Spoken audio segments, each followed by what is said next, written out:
Welcome to Cheap Crap from Cheap Stores.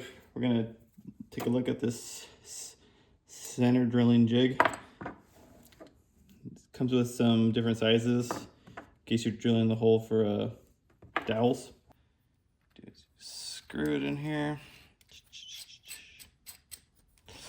Then line it up. Make sure it's touching both sides.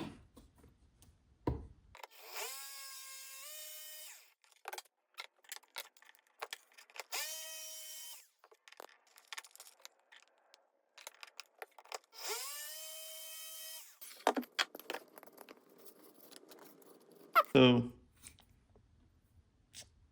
doesn't help it go straight because you can see, let me just get a better angle here.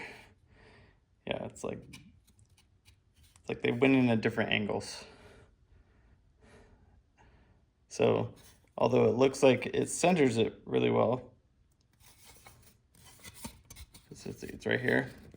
Yeah, there doesn't seem to be any discrepancy against where it's at, but they went in at different angles.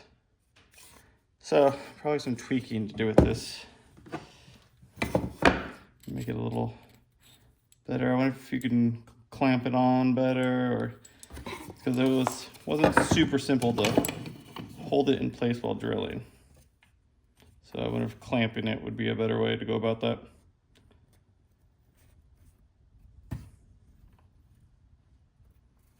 But if you're just looking for a quick, easy way to find the center, I would say that did pretty good.